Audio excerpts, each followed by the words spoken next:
Hello everyone, welcome back to another segment of Rivera Fine Art Studios. And today I'm actually going to do some section glazing, which is something that I've been talking about for a while. So I'm going to pick a small section of a portrait that I'm working on and show you what I mean when I talk about section glazing. I'm just wiping up a little extra oil there on the palette. So just to kind of go over very quickly my colors here, I have a chromatic blue, which is produced by Robert Doak. That's the brand of the paint.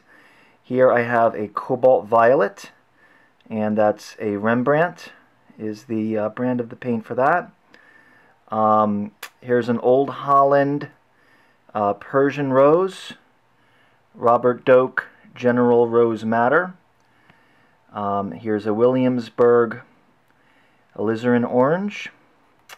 This is a Rembrandt Naples yellow red, which is actually more of a pink. It's a great color to use for portraits. It has a very light kind of fleshy hue to it. And then here I've just put out a little bit of white because I am going to in fact be doing glazing. I'm not going to need a whole heck of a lot of white. But I always put a little bit out because I can add that back into the glaze and work details into the glaze, and that's actually called a couch, which I will explain in a little bit. Okay, so to get started, I'm just using linseed oil and turpentine mixed in a 50-50% mixture. So it creates a nice sort of soupy consistency. It's going to make the paint flow. I don't know if you can see that. I just put a little bit of the actual medium just right onto the paper palette there. But when I take my colors and I pull them over, I'm going to, kind of saturate the brush with the medium. And what I'm going to do is take some of this chromatic blue. Okay, so you can see when that thins out, it's much lighter, much more transparent. And what I'm going to do is actually take a little bit of my cobalt violet here and mix that right in with the blue. So you can see how that kind of deepens it. Doesn't always show up super well on the palette, but when I transfer it over to the painting, it's going to perhaps show up better. You're going to see some of the color that I've previously laid down coming through the glaze, so it's going to modify the color that's already there. But I'm really just kind of going for something like that, very soupy. Because I am doing a small section glaze, I don't need a whole heck of a lot of color, so I'm just putting out a small amount. And what I'll typically do is add back into this glaze. So if I need to adjust it, once I put it on the painting, I may find I need to make it a little warmer or a little cooler, so I can always add right back into this to make that adjustment. But for right now, I just want to stick with that and see how that looks on the painting. Just pan over here so you can see what I've done so far. And I've used a lot of warm, very warm colors in this painting so far. I'm going to work on this section here, the chin, and I've already set that up with a dead color palette, which is pretty much just earth tones. So a lot of yellows, browns, oranges, very sort of dull reds, dull yellows. So now I'm going to add cooler colors, and it's not going to make a huge difference on the color, but it is going to modify it just a little bit. So I'm going to zoom in and show you what I'm doing here.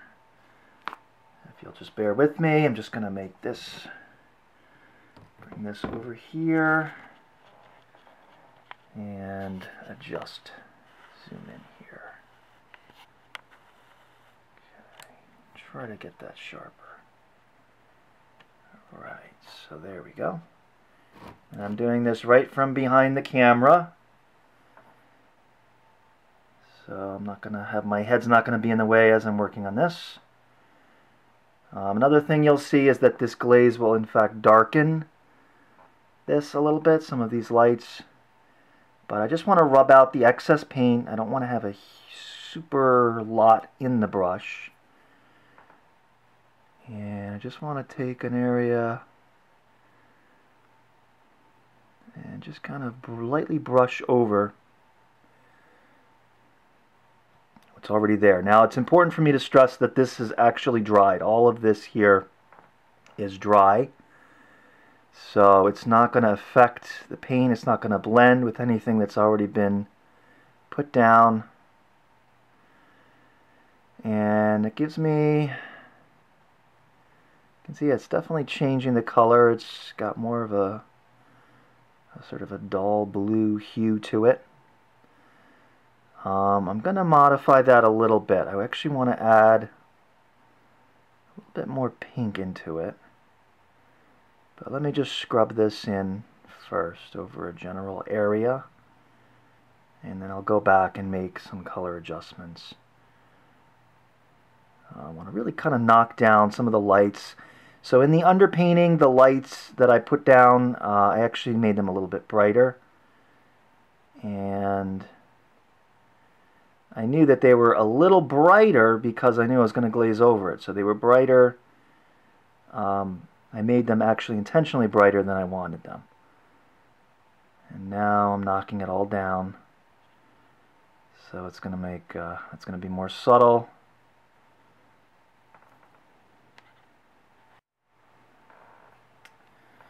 Okay, and I'm just evening it out as much as I can for right now. One thing that is great about glazing, if you do make a mistake, you can very easily correct it. So, I'm sorry, I'm trying to hold the camera steady here. But it's very easy to correct if I made a mistake. So let's say I went too dark with the color. The kneaded eraser is actually a great tool. I could go back and just dab right over the glaze and pull out some of those little flicks of light that I might be getting. I might get a little highlight there or something like that. You could also do it with a rag if it was a larger area, or a Q-tip.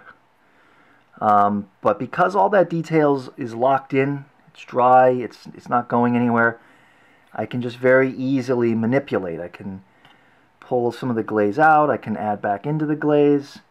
So it really gives me a lot of freedom. Okay, now what I'm going to do is add more pink. So rather than switching back and forth, I'm just going to tell you what I'm doing. I'm taking a little bit of my Persian rose, which was that sort of medium kind of pink color, and adding it right into my glaze. It creates a much different color. We'll just put that right in front there. You can see I added it right into that blue glaze that I already had, and it warms it up, makes it more of a violet. And once again, I'm trying to dab out any excess paint. I don't want it to be I don't want too much on the brush. Just going to come back in and start working, very carefully working some of those pinks now right into my wet glaze. And the reason this is called a couch is because the color, at least to my understanding, is the color sinks into the paint that's already there. So while the paint's still wet, I'm just dabbing these little tiny strokes in, and it's just sinking right into the wet glaze. It's a very easy way to shift the color to what you want. See how that changes? And again, this is all very, very subtle. It may not show up as well on the camera as it does in reality, but I hope that you can see what I'm doing. Okay.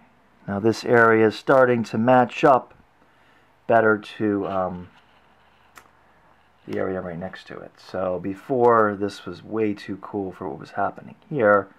This area had already been glazed over.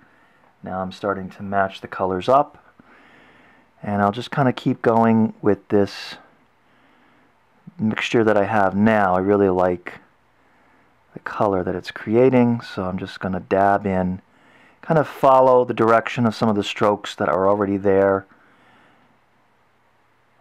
Each stroke kind of, I almost think of the strokes as wrapping around the form.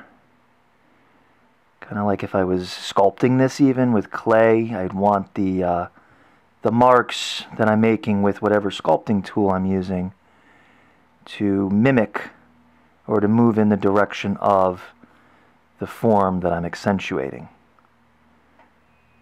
Okay, a few more concentrated areas where the creases are a little deeper. I see right in here. I can just apply the color a little bit more heavily there. So I'm continuing to increase my detail as well, very subtly.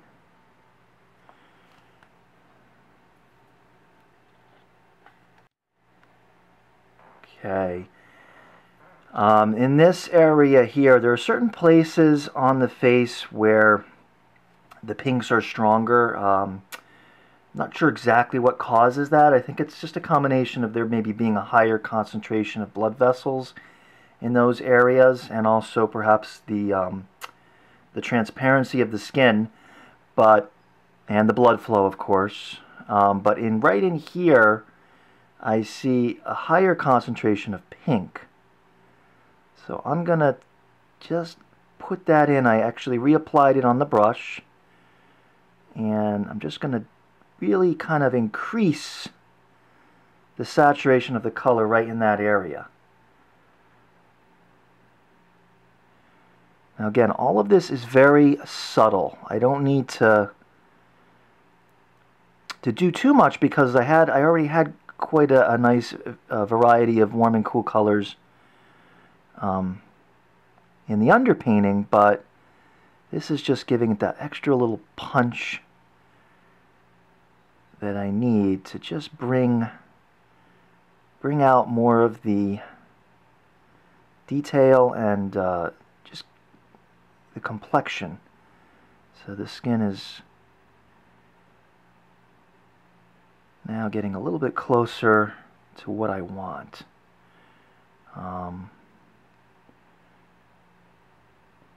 Just a nice little bits here and there of these pink areas.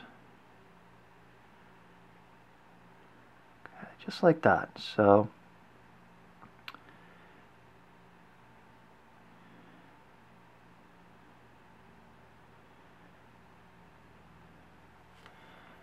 alright, so you can see how different that looks from what it was before.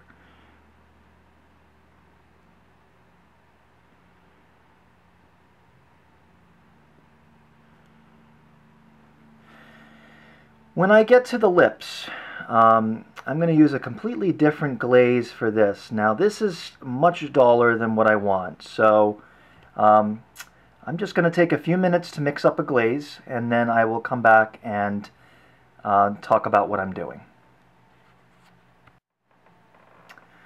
Okay, so I actually didn't change the glaze that much. I just added more of the cobalt violet, and I got a slightly deeper purple, and I'm going to use this for the lips. So I have a nice coating on my brush right now, and I'm just going to go over this. Check it first. I want to see how good of a match is that. Purple definitely is coming through. Mainly I'm trying to change the values. So there's a couple of different things that I want to talk briefly about. And I know I've mentioned this in previous sessions, but there are different ways to change color.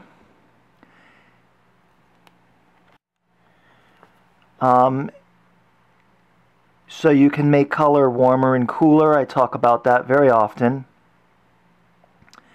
That's changing the hue. So if I wanted to make this more of a warm red, I could change the hue to a different red. If I want to make it cooler, I could change the hue to a blue. And you can change the hue without changing the value. So the value is the degree of lightness and darkness. And those are two different things that I talk about very frequently. So you can maintain the same intensity or the same darkness of value and change the hue. In this case, I am doing both. I'm changing the hue. It was much warmer before, but I'm also darkening it just a little bit. So when I discuss value and hue, that's really what I mean. And it's actually a bit more complicated than that, but I'll talk more about that in another lesson. Right now, just want to focus on getting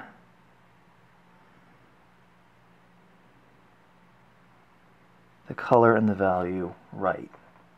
Okay, so you can see how that darkened the lip and also made it a little bit more violet.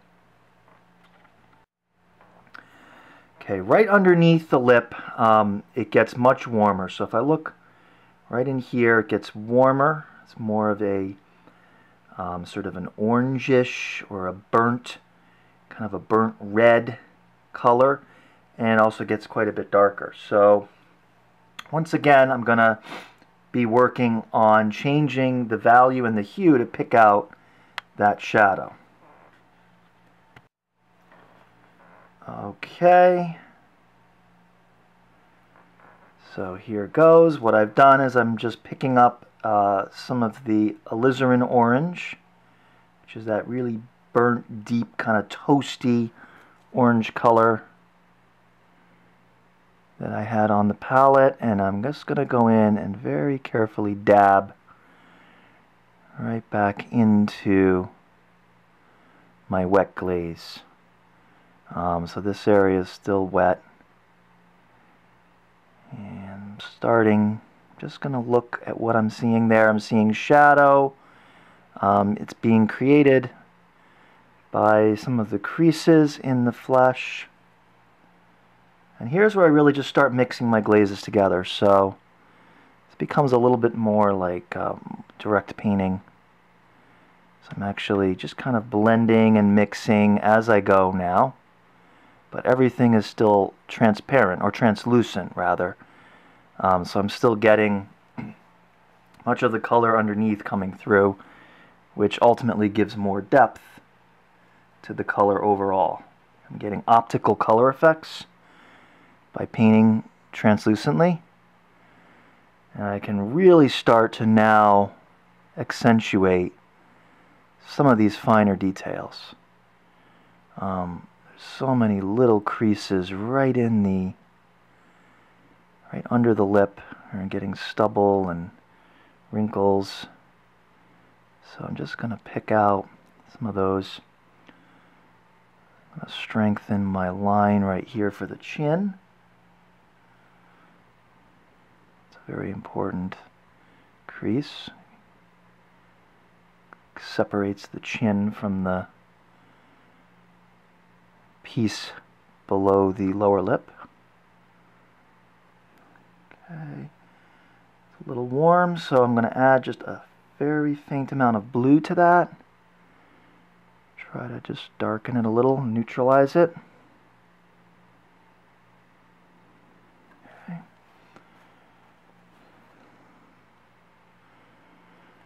And in general, I think that shadow can get even deeper still. So now I'm just going to start picking different colors on my palette and mixing them together to create a shadow tone. I'm going to talk much more about this, but one way to neutralize a color is to add its complementary color. And I'm actually going to do a whole separate lesson on that probably next week, just so I can clarify a little bit more some of these things that I'm talking about without getting too into it today, because I want to keep this video relatively short. This was mainly just to show you how glazes work. Yes, that's definitely a more accurate color, so I'm getting a deeper, slightly more neutral color in the shadow now.